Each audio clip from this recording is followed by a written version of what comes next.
Hey kids, welcome to lesson 4, using simple commands. Today is going to be our first day using the app lab here in code.org. And before we get started, let's take a minute and familiarize ourselves with what we have here. We will typically see in this block right here what we need to do. This will be our instructions. Usually we'll have some examples, but all the information we need is generally located right here. Moving down, we have a toolbox. This will, over the lessons, we will add to this toolbox. Right now we just have a turtle. Remember, the turtle refers to this little image right here. This is because back in the day, these are actually little turtle-looking robots. Now we kind of have this little Star Trek communicator pin. Either way, this thing right here is actually referred to the turtle. So under the turtle, we have 4 commands right now: a move forward, a turn left, pen up, and pen down.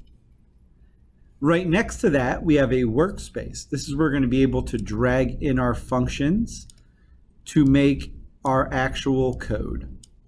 So as we drag in different stuff, it'll let the turtle do different things.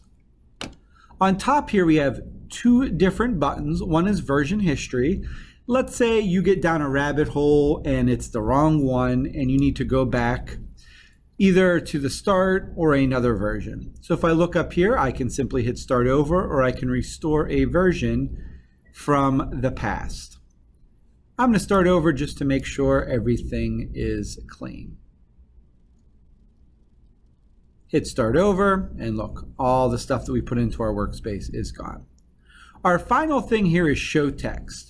And what this is going to do is let us flip the JavaScript from block-based to a text-based. So depending on your level of comfortability, you can either do the blocks or the text. For this series of videos, I'm going to be doing the blocks. Please look for the other videos which deal strictly with the text. Let's take a look at what we have to do today. Given only 4 turtle commands, write a code in App Lab to complete the drawings in each of the challenges below.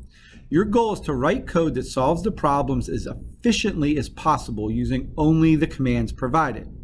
What does efficient mean? Well, in computer science, it actually means several different things, depending on what you're talking about. Work on these challenges, try to solve them in a way that you think is best, and we'll ask about efficiency in the end. What do we actually have to do? Do this. Draw a 1x1 square to the front and left of the turtle as efficiently as possible. The program should stop with the turtle in its original position, facing its original direction. So that means, as you can see here, our example looks like it goes up, down, over, and then starts back up there. Once you think you found the solution, click the finish button. It'll appear once you run the program. So we have to recreate this little box right here. It looks like it moves forward, turns left, moves forward, turns left, and then moves forward, and then turns left one final time to end up there. Let's actually drag some code over and see what we can produce. First, what I'm going to do is move forward. That looks like the first thing my little turtle does there. Then I'm going to turn left, move forward again, and turn left. So that should take me up and over to this point right here. So I need to move forward, turn left, move forward, and then turn left. I have 1, 2, 3, 4 move forwards. 1, 2, 3, 4 sides of a square. That makes logical sense. I have a turn left at the end.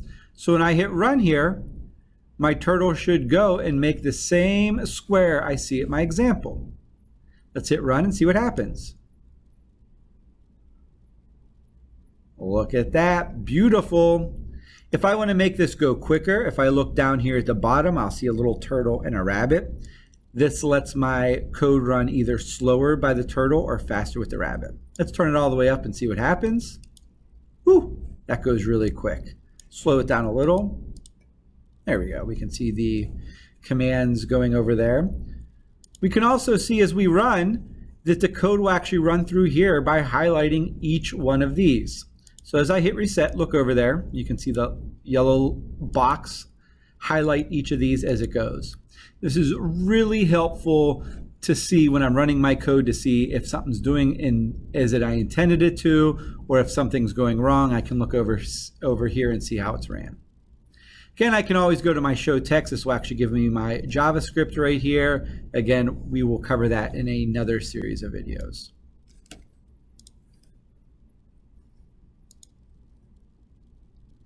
It looks like we did everything we had to. My turtle ends up in the right direction, draws a square. Everything looks pretty good. Let's hit finish and see what code.org thinks.